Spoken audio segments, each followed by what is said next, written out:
O sige, wala nang intro-intro, mamantikaan ko na to. Dini na ako maggagawa ng kaldo, para naman nakahanda na. Basta ko na lang isushoot dyan ng bola-bola. 2 materyales lang ang gagamitin, sibuyas at bawang. Gisa-gisa hanggang lumabas ang aroma. Sabay-sabawan ko na ng 1 drum nang galing pa sa Angat Dam. Titimplahan ko na din pala para magkalasa na. 1 pirasong kwadradong manok, nagkadurug-durug na paminta, 1 dakot na asin, at 3 laguklok ng patis lang muna. Pakukuluin ko na rin hanggat sa gusto niya, para naman makapaggayat na ako ng sibuyas na mura.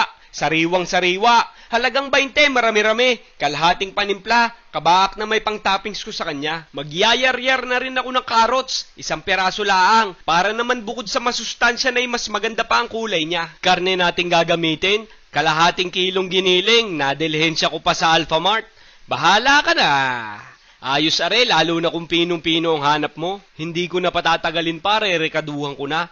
Aayusin ko lang ang kamada ng bahagya at aasnan ko na ng 1 kutsara. Hindi ko na rin gagamitan ng sariwang sibuyas at bawang. Are, pulbos na laang, tig 1 kutsara na sila para mas malasa. Magic sumarap, 2 pirasong itlog at harina ang gagamitin nating pambigki sa kanila. Kagayan laang muna at mamaya ko na dadagdagan pag sa tansya ko'y kukulangin pa. Durog na paminta, mga 2 taktak. At saka yung mga inihanda kong gulay kanina, carrots at sibuyas na mura, ilalagay ko na. Gagamitin ko na ang aking hand mixer. Minsan pwede yung tansyameter. Depende sa paggagamitan kung ano kailangan. Kakaukawin ko lang ng papagayaan. Ibabali-balibag hanggang sa magdikit-dikit para mangyari yung hinahanap kong lagkit. Wari ko na may kulang pa kaya dadagdagan ko pa ng harina. Ilalahat ko na. 1 halupat malapit na matupad ang pangarap ko sa kanya. Ganari ang kanyang magiging itsura. Hindi na yan maghihiwa-hiwalay pag isinalang basta't ganyan ang makapit at kalagkit. Pinadulas ko na din ang mga kamay ko at makapag-umpisa ng mambola. Bibilugin lang kita. Ganitong sukat yung tipong 2 kagat. Ibalibag mo na rin ang ganyan para masiksik, liglig at hindi mabuaw. Napakaganda naman talaga ng itsura ng aking obra maestra. Goodness overload, mukhang masarap na. Binawasan ko ang kulo para mailagay ko na.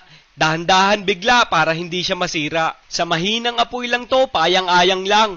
Lulutang naman yan pagka binabanas na, ibig sabihin luto na. Pag nagkaganyan, matibay na yan, pwede mo nang haluin, hindi na masisira. Lalagyan ko na din syempre yan ng patola. Hindi ko na lang naipakita sa inyo at sigurado naman akong aray alam nyo na. Mabilis na yan, kuha na yan sa 3 minuto at ganyan ang magiging itsura niya. Sakto lang yan, sabay-sabay na silang maluluto kaya ilalagay ko na rin ng miswa. O, diga, Mamma Mia ulala, luto na ang ating patola at miswa na may bola-bola. Isa na nga sa mga nakalakihan kong pang-ulam. Klasiko na kumbaga. Tipong hindi mo pagsasawaan kahit kailan. Simpleng putahin na espesyal ang lasa. Mga ulam na hahanap-hanapin mo kapag umay na umay ka na.